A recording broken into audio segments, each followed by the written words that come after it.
बिस्मिल्लाहिर्रहमानिर्रहीम अस्सलामुअलैकुम। जापान आज दुनिया की तीसरी सबसे पावरफुल इकॉनमी बन चुका है।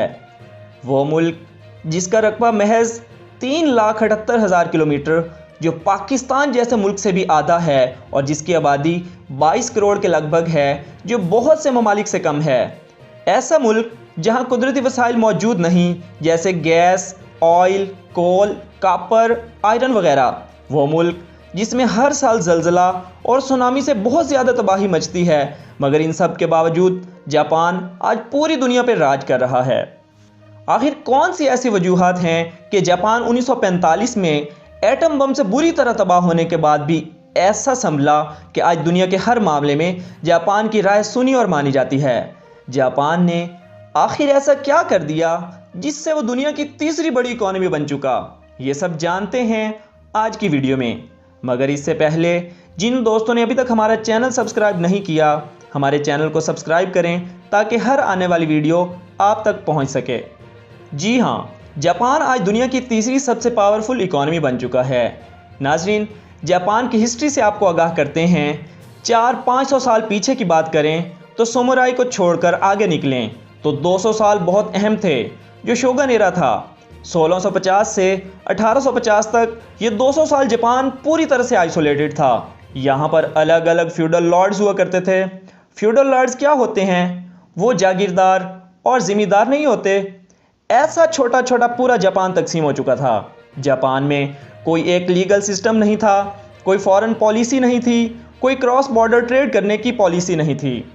इनके अंदर कोई लीडर नहीं था, कोई डेमोक्रेसी नहीं थी, जिसकी वजह से जापान बटा हुआ था आपस में अंदर ही अंदर, और पूरी दुनिया से अलग थलग पड़ गया। शोगन एरा को ख़त्म किया गया, आपस की आवाम ने उखाड़ फेंका। तब इसके बाद आया मीजी एरा। ये दौर 40 साल तक रहा, 1868 से 1912 तक। मीजी एरा के दौर के 40 साल बहुत ही पीसफुल रहे। इसने आते ही सबसे पहले काम क्या किया? वहाँ के फ्यूडल लॉर्ड्स को ख़त्म किया, जो जागीरदार थे, ज़िम्मेदार थे, जिन्होंने पूरे जापान को टुकड़ों में तकसीम किया हुआ था। इनको ख़त्म किया। जापान में पहली दफ़ा डेमोक्रेसी लेकर आए, ऐसी हुकूमत बनाई जिसने कॉमन टैक्स सिस्टम बना लिए, क्योंकि पहले जागीरदार, ज़िम्मेदार पूरे जापान में अपने अपने हिसाब से टैक्स लेते थे। कोई अनाज ले लेता था तो कोई कुछ, मगर इन्होंने कॉमन सिस्टम बनाया। बहुत ज़्यादा पैसा लगाया तालीम पर, सड़कें तामीर करना शुरू की, कॉमन आर्मी तैयार की पूरे मुल्क के लिए, मैन्युफैक्चरिंग सिस्टम लेकर आए, फॉरेन ट्रेड को मजबूत किया, लीगल सिस्टम को इतना मजबूत बनाया कि सारी दुनिया इनके साथ बिजनेस करने को तैयार हो गई। ख़ास तौर पर इन्होंने अपनी मॉरल एजुकेशन पर बहुत तवज्जो दी। एक एक बच्चे को सिखा दिया कि अपने वतन के लिए काम करना है, अपने वतन के लिए काम करना है। मॉरल कैरेक्टर जापानियों में सबसे ज़्यादा है। अपने आप को इतना मजबूत कर लिया कि 1905 आते आते दुनिया की सबसे बड़ी ताकत इस वक्त थी रूस, तो इन्होंने रूस को जाकर हरा दिया। जापान के अंदर कुदरती वसाइल बहुत कम थे, बल्कि ना होने के बराबर थे। जैसे स्टील चाहिए मैन्युफैक्चरिंग के लिए, सोना चाहिए, कोल चाहिए, गैस चाहिए, ऑयल चाहिए, मगर ये सब इनके पास नहीं था। तब इन्होंने जाकर दूसरे ममालिक पर हमला करना शुरू कर दिया। इनकी सोच बढ़ती चली गई तो जापान अपने छोटे से मुल्क से बाहर निकला अपनी फ़ौज को लेकर। अभी इसको फ़तह कर लें, अभी उसको फ़तह कर लें। वर्ल्ड वॉर 1 जो 1914 से 1918 तक रही, इसमें लड़ने लगे। इस जंग में लड़ते लड़ते काफ़ी तकलीफ़ें आईं, मगर फिर भी खड़े हो गए। वर्ल्ड वॉर 2 जो 1939 से 1945 तक रही, तब जापान ने पर्ल हार्बर पर हमला किया। वो जो 1941 में जापान ने अमेरिका पे हमला किया, वो गलत हुआ, क्योंकि जापान के इस हमले ने अमेरिका को मजबूर किया और अमेरिका ने बदले में हिरोशिमा, नागासाकी पर हमला कर दिया। अमेरिका उस वक्त अपनी ताकत पूरी दुनिया को दिखाना चाहता था, और तब अमेरिका को मौका मिला। और क्योंकि इस वक्त अमेरिका अकेले ही न्यूक्लियर पावर बन चुका था, तब ही जापान पर अगस्त 1945 में एक एटम बम फेंका, और साथ ही दूसरा एटम बम भी फेंक दिया। तब जापान की बहुत बुरी हालत हो गई। नाजरीन, जापान ने फ़ौरन सरेंडर कर दिया। बोला, भाई देखो, तुम जो चाहो हमसे करा लो, क्योंकि अमेरिका ने इतना बुरा हाल कर दिया था जापान का। अमेरिका आया जापान के पास और एक मुआहिदा कर लिया कि देखो, हम तुम्हें माफ़ तो कर देंगे, लेकिन बदले में तुम्हें ये करना है कि आज के बाद अपनी फ़ौज नहीं बनाओगे। एक ऐसा मुआहदा तय किया कि फ़ौज पर पैसा नहीं लगाओगे, हम तुम्हारी हिफाजत करेंगे। अगर किसी भी मुल्क ने हमला किया तो हम मुकाबला करेंगे और हम आपके मुल्क को महफूज बनाएंगे। जापान ने फ़ौरन बोला ठीक है। नाजरीन, तब तक इनकी आर्मी लीडरशिप और इनकी मिलिट्री लीडरशिप बहुत मजबूत हो चुकी थी, क्योंकि इनकी जो सोच थी कि हर मुल्क को फतह करता जाऊं। जापान ने देखा अब आर्मी में तो पैसा लगाना नहीं, तो जो आर्मी के सबसे समझदार लोग थे इनको जापान हुकूमत ने बोला कि बिजनेस पर तवज्जो दो। हिरोशिमा नागासाकी में नुकसान इतना हुआ कि आज तक वहां पर लोग अंधे लंगड़े गूंगे पैदा हो रहे हैं।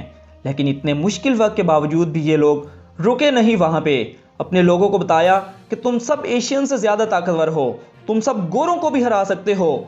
लोगों को वापस ला खड़ा किया। अच्छा, उस वक्त टोयोटा, निसान और सुजू ये सारी गाड़ियां बनाने वाली जापान की कंपनियां हैं जो अपनी मिलिट्री को गाड़ियां बनाकर दिया करती थीं। सोनी उस वक्त अपनी मिलिट्री को दूरबीन बनाकर दिया करती थी। इसने कैमरा बनाने शुरू कर दिया। ये जो मिलिट्री को गाड़ियां बनाकर देती थीं, इन्होंने कमर्शियल गाड़ियां बनाना शुरू कर दी। और वो ज़हीन लोग जो सब मिलिट्री में थे और बहुत मेहनती लोग थे, वो सब के सब बिजनेस में आ गए। दुनिया की सबसे प्रोडक्टिव लेबर आई कैसे? क्योंकि वो सब आर्मी से आए थे। दुनिया की सबसे ज़्यादा एक्टिव लेबर कैसे मिली जापान को? क्योंकि वो जापान की आर्मी से निकल कर आए थे। इन लोगों ने अब अपनी सारी तवज्जो सिर्फ बिजनेस पर देना शुरू कर दी। हम लोग कितना आसानी से इस वीडियो को देख रहे हैं, मगर ये इतना आसान नहीं था जापान के लिए वापस खड़ा होना। हिरोशिमा नागासाकी के बाद ये कौम ऐसे उठी कि 20 साल के बाद टोक्यो ओलंपिक्स। आज पाकिस्तान को बने तकरीबन 72 साल हो गए, मगर आज तक पाकिस्तान में ओलंपिक्स नहीं आ सका। मगर जापानी लोग इतना तेज़ बाउंस बैक करते हैं कि अकल दंग रह जाती है इस बात को समझने में। जापान में किसी भी आदमी से मिलें तो वो कहेगा गलती नहीं करनी। क्यों नहीं करनी? क्योंकि बार बार तूफान आता है, कभी यहाँ पर सुनामी आ जाएगा, कभी अर्थक्वेक आ जाएंगे। ऐसे ऐसे अर्थक्वेक ये लोग बर्दाश्त करते हैं कि अगर इनका छोटा मोटा अर्थक्वेक पाकिस्तान में आ जाए तो यहाँ पर तो बहुत सारी इमारतें गिर जाएं। इसीलिए गलती नहीं करनी, गलती नहीं करनी। दुनिया के अंदर क्वालिटी को इंट्रोड्यूस करा दिया जापान ने, गलती नहीं करनी। दुनिया में मैन्युफैक्चरिंग के अंदर क्वालिटी सर्कस सारे जापान ने दिए। 9.9 आउट ऑफ 10 का मतलब है इनके लिए 0 आउट ऑफ 10, यानी कि 0 पार्ट्स पर मिलियन। एक एक मिलियन प्रोडक्ट बनाएंगे, मगर गलती नहीं करनी, गलती नहीं करनी। क्वालिटी, ड्यूरेबिलिटी, रिलायबिलिटी पूरी दुनिया में जापान का नाम हो गया। 6 सिग्मा, 5S, TQM यानी total quality management, TPM total productivity management, ये सारे मैन्युफैक्चरिंग के टूल टोयोटा से हासिल हुए। अमेरिका वाले अपने प्रोडक्ट से प्यार करते हैं, मगर इस्तेमाल जापानीज़ प्रोडक्ट करते हैं। चाइना अपने प्रोडक्ट पूरी दुनिया में बेचता है, मगर इस्तेमाल जापानीज़ प्रोडक्ट करता है। जर्मन अपने प्रोडक्ट पर नाज करते हैं, मगर इस्तेमाल जापानीज़ प्रोडक्ट करते हैं। क्योंकि जापान के प्रोडक्ट्स में गलती ना होने की वजह से सारी दुनिया मजबूर हो चुकी है जापानीज़ प्रोडक्ट को इस्तेमाल करने पर। आपके जहन में ज़रूर आता होगा कि आखिर जापान ने बाउंस बैक इतना जल्दी किया कैसे।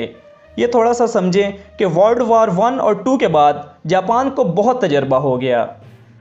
ये ग्लोबल मार्केट को समझने लगा था और तब 1947 से 1991 तक का एक नया दौर शुरू हुआ, कोल्ड वार का। किसका कोल्ड वार था? कैपिटलिज्म और कम्युनिस्ट मुल्कों का। अमेरिका कैपिटलिज्म था और बाकी ममालिक कम्युनिस्ट।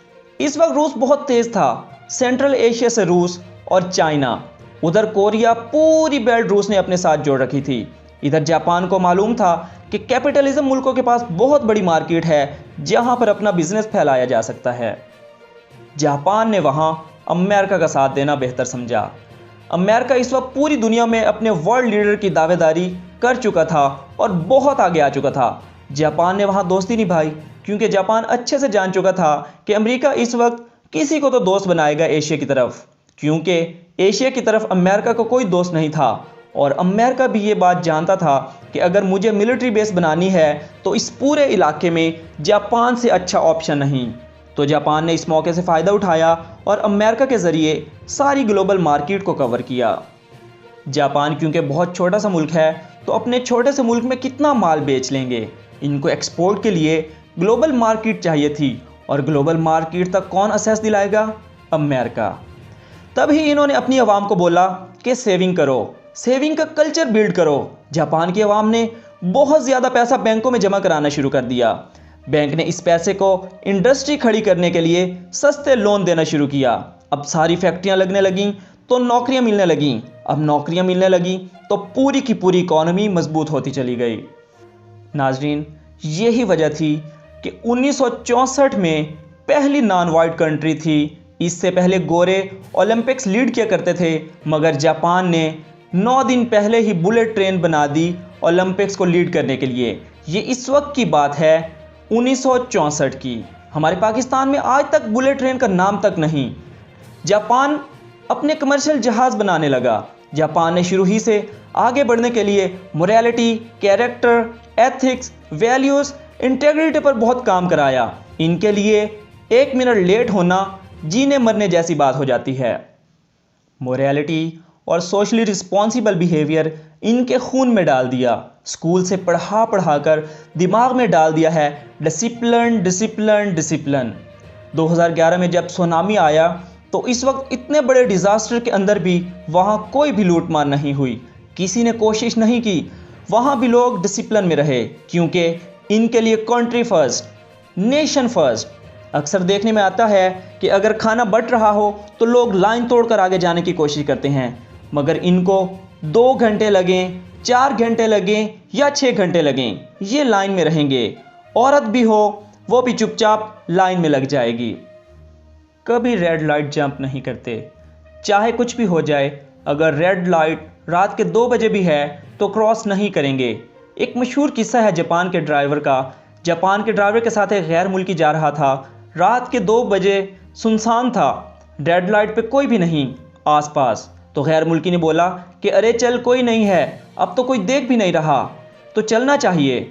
मगर ड्राइवर बोला नहीं यार, दूर की बिल्डिंग से अगर किसी बच्चे ने भी देख लिया तो इसके दिमाग में आ जाएगा कि रेड लाइट क्रॉस करना गलत काम नहीं है। Why should I set wrong example for him. Japan में बनी टोयोटा पे हर आदमी भरोसा करता है। क्यों? रिलायबिलिटी है। इन्होंने इतने डिफेक्ट कम कर दिए कि ये ढूंढते हैं कि डिफेक्ट की वजह क्या है। ये डिफेक्ट नहीं ख़त्म करते, बल्कि डिफेक्ट की वजह ख़त्म करते हैं। अगर ये डिफेक्ट आया तो इस डिफेक्ट की वजह क्या है, ये डिफेक्ट की तह तक पहुंचकर इसको ख़त्म करते हैं। इसको बोलते हैं TPM, TQM, PDCA, plan, do, check, act. क्या करते हैं? पहले प्लान करते हैं कि डिफेक्ट कहाँ से आ रहा है, इसके बाद छोटे छोटे do, plan, do, check, act, PDCA। Cycle बना दिया इन्होंने क्वालिटी इंप्रूव करने के लिए। बच्चों से स्कूल के अंदर बर्तन साफ़ करवाए जाते हैं, इनसे बाथरूम, इनसे क्लासरूम भी साफ़ कराए जाते हैं। सब्ज़ी उगाना सिखाया जाता है। जब वो खुद सब्ज़ी उगाकर खाता है तो ये कभी ज़ाया नहीं करेगा। इनका प्रोडक्ट कभी लेट नहीं होता, इसलिए इनके पास इन्वेंट्री ब्लॉक नहीं होती।